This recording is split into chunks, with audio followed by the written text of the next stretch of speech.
আসসালামু আলাইকুম, কেমন আছেন সবাই? আশা করি সকলেই ভালো আছেন। আজকে আমি আমার আম্মুর সাথে বাজারে এসেছি মাছ কিনতে।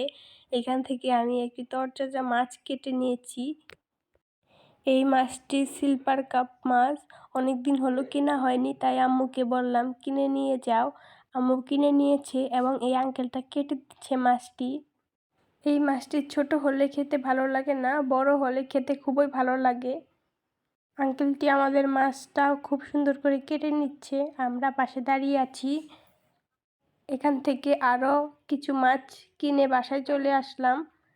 এই সরপুঁটি মাছ দুটো কিনে নিয়েছি আর ছাদে চলে এসেছি। এই দেখেন, ছাদ থেকে কিছু টমেটো তুলে নেব। একটি টমেটো পাখিয়ে খেয়ে নিয়েছে। টমেটো তোলার পর মাছ রান্না করার জন্য আমার নিজে হাতে রোপণ করা টব থেকে কিছু ধনিয়া পাতা উঠিয়ে নেব। দেখতেই পাচ্ছেন, উঠিয়ে নিয়েছি। এখন কিছু মাছ ভালো করে ধুয়ে নিয়েছি।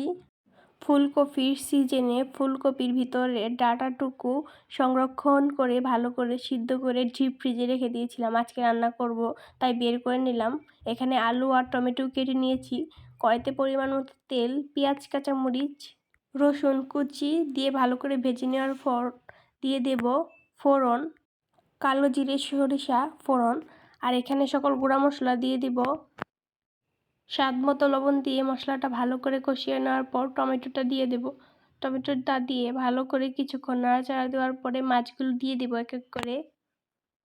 আমি মাছগুলো ভালো করে কষিয়ে নেব মশলার সাথে। এই দেখেন, মাছ কষানো শেষ। এখন মাছের মধ্যে দিয়ে দেব কিছু আলু। আমার ছোট্ট বোন আলু ছাড়া কোনো তরকারি খায় না, তাই ওর জন্য আলু দিয়ে দিলাম।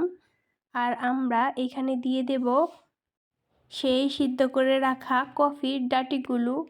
এগুলো দিয়ে আরও কিছুক্ষণ কষিয়ে নেব। কষানোর পর পরিমাণ মতো পানি দিয়ে দেব সিদ্ধ হওয়ার জন্য। এখন ভালোভাবে তরকারিটা রান্না করে নেব আর ধনিয়া পাতাগুলো ধুয়ে নেব। আমি তরকারিতে আম দেওয়ার জন্য 2টি আম পেড়ে নিচ্ছি। আর এই যে দেখেন, আমাদের বেল গাছ। এখানে 5টি বেল এসেছিল, 3টি গাছে আছে আর 2টি পেকেছিল। এই দেখেন আমাদের ছোট্ট সজনা গাছ, অথচ কত সজনা এসেছে।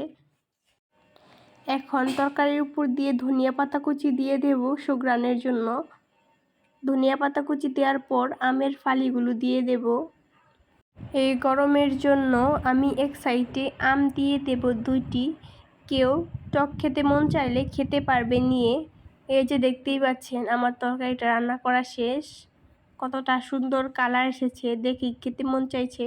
তো এখন খাবার পালা। তরকারিটা ভালো করে বেড়ে নিয়েছি। 2 বোনের জন্য 2টি মাটির থালা, 2টি মাটির গ্লাস। আমরা 2 বোন খেতে বসবো। তরকারিটা কেমন হয়েছে তা আপনাদের সাথে শেয়ার করব। আম দিয়ে মাছের ঝোল রান্নাটি খুবই মজা হয়েছিল। আপনারা অবশ্যই বাসায় এভাবে ট্রাই করবেন। এখন আমার আম্মু আমাকে দিচ্ছে বেড়ে। আমি মাছের পেটি খেতে পছন্দ করি, তাই আমার আম্মু আমাকে পেটি দিল। এখন আমার বোনকে দিল। আমার বোন বেশি তেল খেতে পছন্দ করে নাই, তাই ওকে চাকা দিল। আমার ভিডিওটি ভালো লাগলে আমার চ্যানেলটি সাবস্ক্রাইব করবেন এবং আমার পাশে থাকবেন। আজকের মতো বিদায় নিচ্ছি। আল্লাহ হাফেজ।